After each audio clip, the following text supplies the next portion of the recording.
sekarang kita coba kita telaah ya dari Bible. Di Bible, nama Ishak disebut dalam kitab Kejadian 22 ayat 2 sebagai anak tunggal Abraham. Nah, namanya kalau di Bible Abram atau Abraham ya. Tadinya namanya Abram, kemudian Allah ganti menjadi Abraham kemudian. Nah, Abraham, Ibrahim itu sama ya.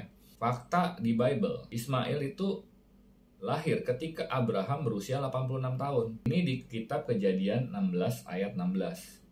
Dan Ishak dilahirkan ketika Abraham berusia 100 tahun. Ini di Kejadian 21 ayat 5. Jadi selisih antara Ismail dengan Ishak itu 14 tahun. Nah, kalau mau pakai klaim anak tunggal Abraham, lebih tepat Ismail. Karena ada masa di mana Ismail pada waktu itu hanya menjadi anak tunggal. Karena apa? Ishak belum lahir. Tapi kalau misalnya mau klaim Ishak adalah anak tunggal, berarti Ismail harus mati dulu. Baru kalau misalnya mau klaim anak tunggal, berarti mungkin pada saat klaim itu, maka Ismail sudah meninggal. Mungkin. Nah, coba kita lihat. Faktanya, keduanya menguburkan Abraham di pemakamannya di Gua Makpela, di Padang Efron, pada Kejadian 25 ayat 9. Ya.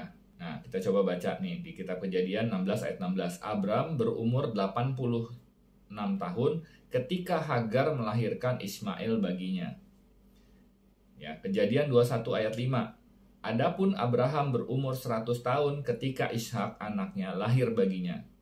Nah, dari dua ayat ini aja udah jelas yang lahir lebih dulu adalah Ismail. Kemudian, kalau misalnya anak tunggal tadi seperti saya bilang, kejadian seperti itu, padahal keduanya masih ada ketika Abraham meninggal.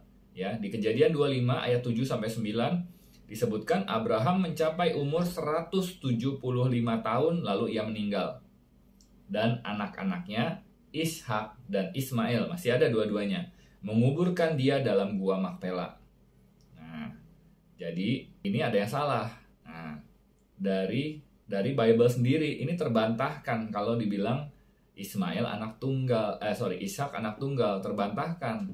Karena nggak mungkin ya bahwa Ishak menjadi anak tunggal tuh nggak mungkin. Karena keduanya masih hidup ketika bapaknya dikuburkan. Sementara Ismail ya pernah menjadi anak tunggal jelas. Karena lebih dulu. Mungkin usianya waktu dikurbankan itu berarti belum sampai 14 tahun. Karena kan Ishak umurnya 14 tahun. Berarti mungkin umur dewasa ya antara 10 atau sampai 13 tahun. Kira-kira seperti itu. Nah, kenapa seperti ini? Ya. Jadi ada klaim ya adalah jadi orang Yahudi itu tidak suka bahwa nabi ada dari selain mereka. Nah, makanya nabi dari Arab itu mereka kurang suka. Makanya waktu nabi terakhir itu mereka pikir nabi terakhir itu adalah orang Yahudi.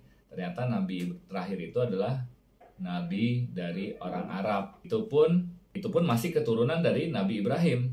Begitu, masih keturunan cuma melalui jalur Ismail. Nah, cuma mereka ini tidak mau mengakui Ismail sebagai anak yang sah.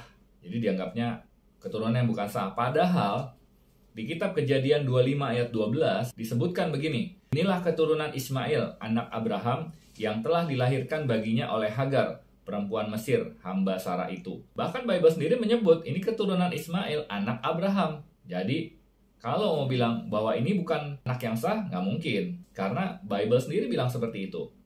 Ya,